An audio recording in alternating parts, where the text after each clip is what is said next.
Deep within a quiet forest near Umwokwa village, there lived a young woman whose voice could stir the very soul of the world. When she sang, birds forgot how to fly and perched instead, listening. Flowers bloomed wider, and even the wind slowed as though afraid to interrupt her song. Her name was Amara. She was just 20 years old, beautiful, gentle, and kind-hearted. When her voice rose into the air and she sang, "Oh heavens," people stopped whatever they were doing just to listen. Some said her voice was so powerful it could make the gods themselves weep. But Amara's life was nothing like her voice. Her mother died giving birth to her, and years later, her father remarried a woman named Madame Kirea, who came into the home with her own daughter, Zena. From the very first day, Madame Kirea looked at Amara with eyes full of poison. Zena, watching her mother closely, learned to hate Amara even more fiercely. Every morning, before the sun had fully risen, Madame Kirea dragged Amara from the mat on the cold floor. "Useless girl," she would shout. "Others are already working while you sleep like a queen." She beat Amara with broomsticks, leaving bruises that lasted for days. Amara fetched water again and again until her legs shook. She ground pepper until her palms burned. She swept the entire compound while Zena would sit beneath the udala tree, eating fruits and laughing. After hours of work, Amara would whisper, "Please, stepmother, I am hungry." Madame Kirea would spit on the ground. "Hunger? You who killed your mother by being born. Eat the dirt you swept. Maybe it will fill your cursed stomach." Zena laughed and threw fruit peels at her. "You're a curse. Even your own mother ran away from you by dying." Those words cut deeper than any whip. Amara's father was a palm wine tapper who left early and returned late, often too drunk to notice anything.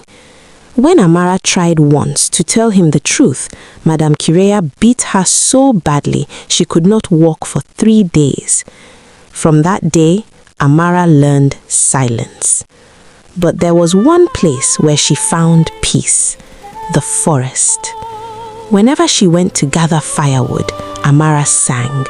Her voice carried all her pain, her loneliness, and her hope into the sky. The forest became her refuge, her mother, her home. When she sang, she was free. And unknown to her, someone was listening. Prince Elion, ruler of a neighboring kingdom, was known for strength and courage. He was fearless in battle, steady on horseback, and commanding in presence. Yet beneath his armor lived a gentle heart that loved music and poetry. After long days of duty, he would sit quietly with his lute, letting melodies calm his spirit. One afternoon, while riding near Umwokwa village, Prince Elion heard a voice that stopped his heart. It was pure, powerful, devastatingly beautiful. He followed the sound deeper into the forest, but each time he drew close, the singing stopped. For 7 days he returned, always hearing the voice, never seeing the singer. He could not eat, he could not sleep. "I must find her," he told his servant, Toren. "My prince, you don't even know what she looks like," said Toren carefully. "I do not need to," Prince Elion replied, placing his hand over his heart. "A voice like that can only come from a soul of gold. That is the woman I will marry." Back in Umwokwa village, Zena noticed something strange. Every time Amara returned from the forest, her eyes glowed with quiet joy. Suspicious, Zena followed her one day and hid behind a tree. When Amara began to sing, Zaina froze. She had never truly listened before. Now she understood. That voice was power. That voice was wealth. That voice was a crown.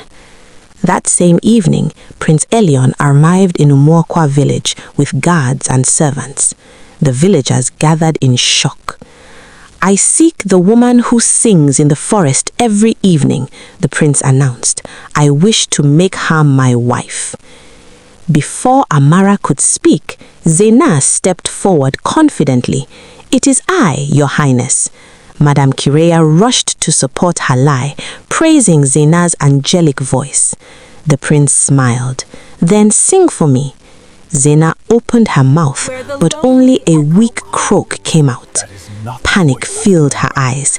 Excuses followed. The prince agreed to return the next evening.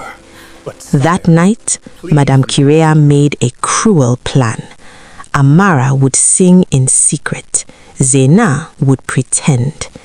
When Amara begged, Madame Kireya struck her hard. "I am your mother now," she hissed. "Do as I say, or you will suffer worse." The next evening, the village gathered again. Zaina stood proudly, while Amara hid behind the house, singing through tears. Prince Elion was moved, but something felt wrong. The voice did not match the face. Suspicion crept into his heart. That night, Madame Kireya decided there was only one solution. They led Amara deep into the forest, pretending kindness. Hope bloomed in Amara's heart until the ground vanished beneath her feet.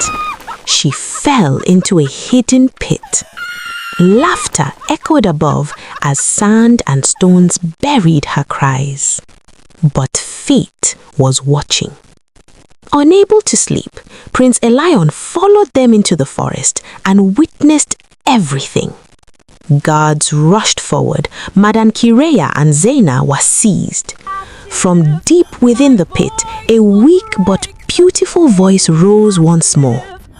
"That voice," the prince whispered. "That is her." Amara was pulled from the pit, broken, bruised, but alive. The next morning, the village elders judged the crime. By ancient law, those who dig pits for others must fall into them themselves. Madame Kireya and Zaina were banished from Umuokwa village forever. Amara was taken to the palace, healed and cherished. 3 months later, she married Prince Elion in a celebration remembered for generations. On her wedding day, Amara sang for the entire kingdom, her voice rising to the heavens, where her mother surely smiled. She became a queen known for kindness.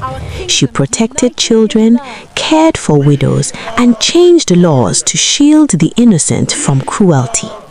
And every evening she sang, reminding the world that no matter how deep the pit of suffering, truth and goodness will always rise. Evil done in secret will always come to light. Those who plan harm for others often fall into their own traps. Jealousy destroys the heart that carry it. Kindness and truth may suffer, but they always win in the end. Thank you for listening. If you enjoyed this story, please like, share, comment, and subscribe for more timeless tales. Feel the light surround us now. Let the magic fill the air.